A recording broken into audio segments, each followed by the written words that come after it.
Yeah, I can't even talk right now. I'm so pissed off about this. I needed to get this off my chest right now while it's still very fresh. So I know it's been out for a couple weeks now, I think. I finally just finished the Linkin Park's new album. And I'm very disappointed because it didn't last very long. And I went and actually just double checked the Spotify to confirm it's not even a brand new album from a band that hasn't put anything out for years, debuting with a new female singer and all that other jazz to go around in the hype. And you're telling me your new album is a dozen songs at 38 and a half minutes of content? I mean, there's all sorts of just I'm disappointed on so many levels on just that alone because again, Linkin Park to me, again, as a boomer, Hybrid Theory came out freshman in high school for me. So that like Linkin Park was one of those big bands at a pivotal point in my life where it made a difference and it went with me as a young adult. And still to this day, one of the fantastic bands that I like to listen to at any given mood, moment, whatever, working out, road trips, just trying to go to sleep, like phenomenal music from that part of those generations. So I know the new singer. Let's just go ahead and break this down. The new singer, whatever the fuck her name is, I don't care enough. She's not bad. Did I get into the hype of this whole thing? Like, oh, they've got a new female singer and it's gonna be whatever. And like, I don't care either way. I could care less who they replace the singer with. I think, look, Chester's been dead for a while. Okay. Now, me personally, I don't give a fuck about any celebrity or famous person, musician, author, whatever. If you off to yourself, okay, so be it. It sorry, I got no sympathy for people who mess around with that. There's plenty of ways to die, and sorry, I just don't. If you kill yourself, you're irrelevant to me. Now, that being said, I'm not throwing shade on Chester Bennington because again, he was a fantastic artist, a pretty decent human being from the interviews and live stuff that I saw of him dealing with crowds and people. Just sucks to me the way he went out. Now that being said, let's go back a little bit. Like Lincoln Park to me, even though Chester died a few years ago, Lincoln Park to me died probably after was it Minutes to Midnight album, third one? Yeah. Like Hybrid Theory, phenomenal. Oh god, Meteora, mwah, chef's kiss emoji. Then was it Minutes to Midnight? Was pretty halfway decent, had some good bangers on there because I think that's when they got into the Transformers soundtrack or whatever. And then after Minutes to Midnight, that to me is when Linkin Park died. Long before Chester checked out. Like Linkin Park has been dead to me for like well over a decade. Because every album they put out after that, honest to God, I thought it was dog shit. Just did not sound like the OG Linkin Park. They changed the sound up. They tried to do all this mainstream whatever. And honestly, I hated it. I just I still have the original three vinyls and stuff, and that's kind of what I wanted. So to go back to present day, any of these good bands that I find now, I want to support because again, I have no shame in admitting like I came from that boomer generation when we grew up with Napster, bootlegging and the file sharing, burning CDs. So there's untold. I can't even imagine how much music I didn't pay for growing up because that's just the shit we did. Um, and so I guess my penance for that is like, okay, if a band I really like comes out with, and because now vinyls are cool again, I like to buy the vinyl. It's my way of supporting the band, and it's a nice little thing to go in my collection.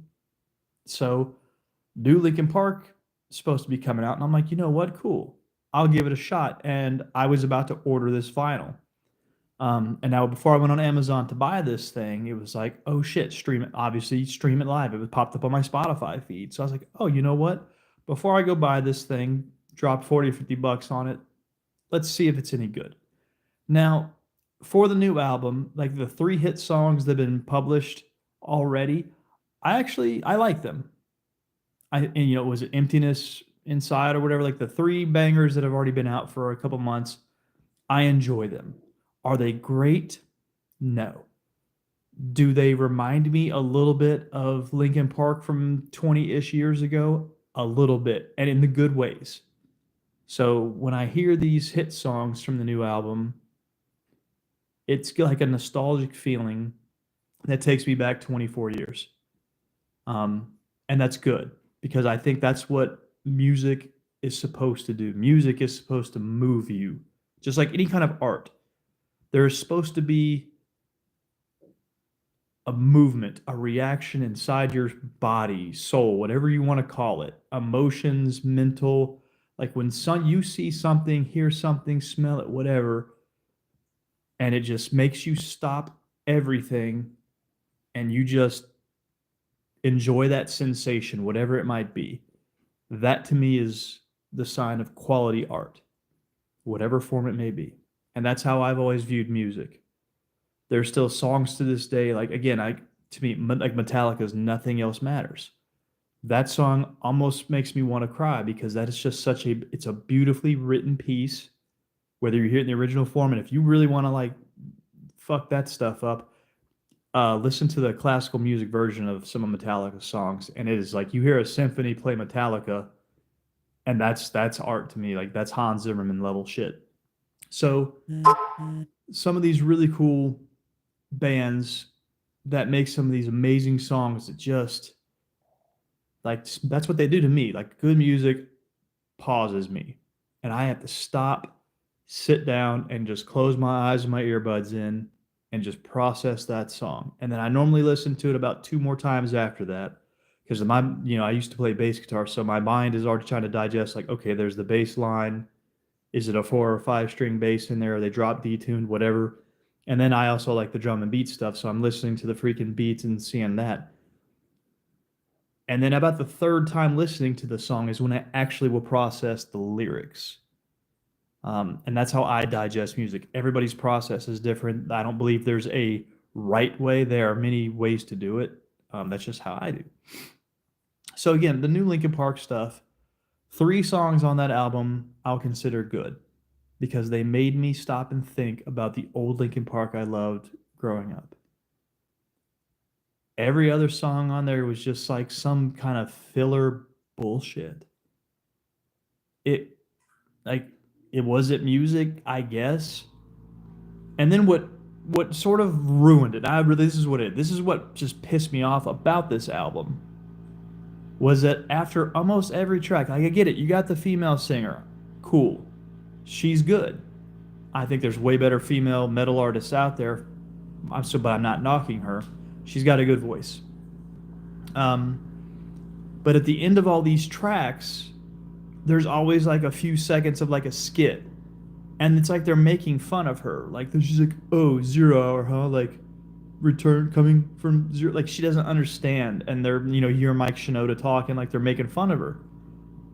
And almost at the end of every song, there's always like some little quip or clip of them addressing her like, okay, Lizzie, get your screaming pants on, or it's just something. And it's like anything else with politics or like any kind of movement out there politically or something with an agenda. They have to rub it in your fucking face. Like, oh my God, you need to have awareness. Bam, bam. And they just smash your face into it. And that's what this was. It's like, I know you have a female singer now. I don't need to be fucking reminded at the last 10 seconds of every one of your songs that, yep, there's a female in the booth and you guys have a little whatever. And it's too much. On top of the fact there's only like fucking 12 songs on that thing. It's a 38-minute long album. And about 2 of those minutes are bullshit with them talking to her. Complete ripoff, irrelevant, has nothing. It lacks taste. I mean, and they didn't do that in the other albums that I can remember. Like, yeah, you'd get a clip every now and then, or they did like one track where you hear Mike Shinoda talking about, yeah, they wanted to wear the cowboy hat, and DJ had to wear the lab coat. Like, there's room for that in different tracks where you can have like Eminem would have skit tracks on his old albums, and that's fine because you knew what they were. They were like, okay, that's the song that's 45 seconds long. Skip that shit. However, when you forcibly put this in every one of your songs, before I can go to the next song, I have to hear this crap.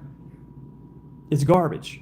It's garbage and it's nonsense. And honestly, Linkin Park, fuck you.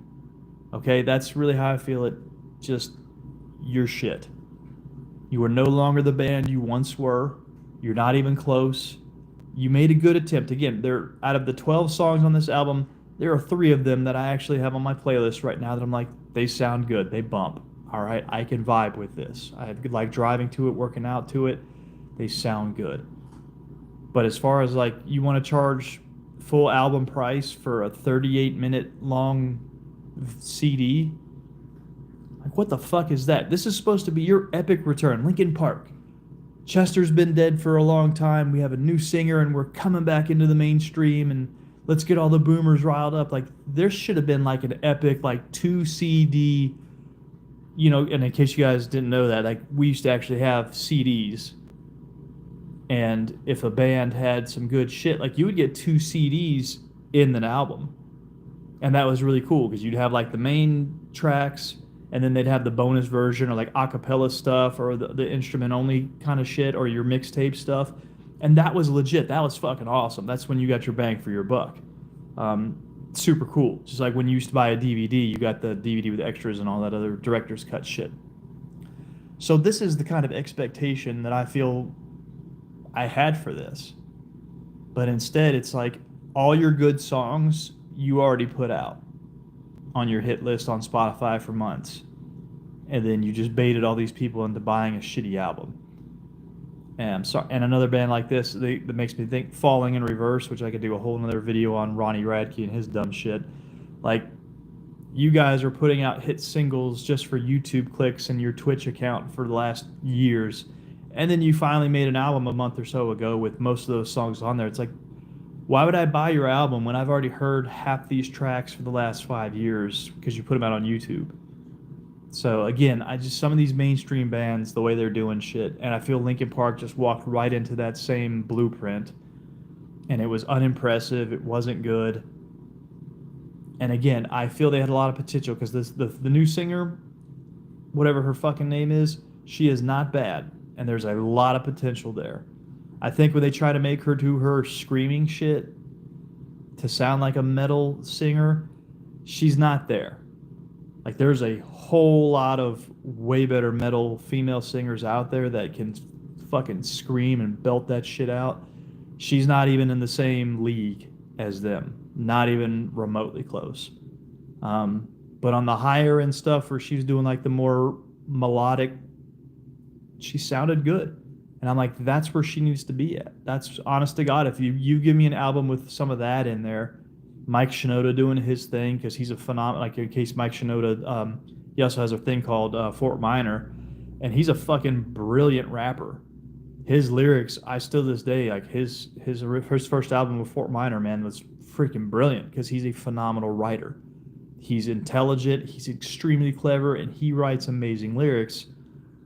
And I just feel like Mike Shinoda carried this Linkin Park album.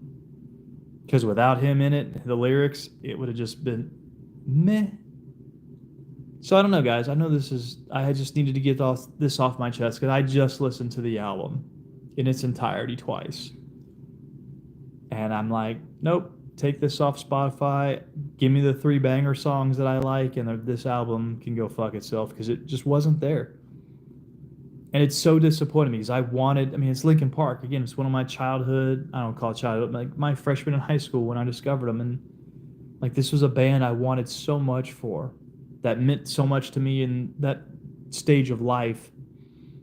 And to just see them go downhill over the years and then hopefully make this triumphant return that wasn't there is extremely disappointing. I mean, it's sad, honestly. I guess it makes me sad to just hear how shit this was. And I'm going to Google this later. When I get done recording this, before I go to bed, I'm going to get on YouTube and I'm actually going to see if they actually made music videos for these banger songs. Because I'd like to see, because again, I grew up with that MTV generation with music videos. And that's how I discovered new music was MTV on whatever day it was at this o'clock, bam, hour of music videos. And that's how you got your hits. So anytime I love watching music videos to this day. I thank God for YouTube because I have hundreds of these things saved to different playlists just from like different genres to different decades of the shit that I liked. And I love having that library that my childhood had built up for MTV and stuff like that. So that's a beautiful feature to have with technology today. So I'm going to check them out, but that's good, guys. I know this was a 15 fucking minute long rant. Man, honest to God, man, it's just a shit album. Listen to it on Spotify. Don't take my word for it. Who the fuck am I? Just know that the album is garbage. If you disagree, or if you, I would love to discuss it. That's another thing. God, that's if there was ever a podcast I could make, if I could have a job being a DJ that just was a podcaster, and I would talk about fucking music from the 90s and early 2000s for 8 hours a day. And I could do it nonstop from so many genres of rock, metal, pop, funk, whatever. And I loved it. Be my dream job. But alas, I cannot. So that's it, guys. Thank you for tuning in. If you've made it this far, God bless. And yeah, I'm gonna go probably listen to some Sleep Token or something good before I can go to bed to get the taste of disappointment out of my brainstem. You guys take it easy.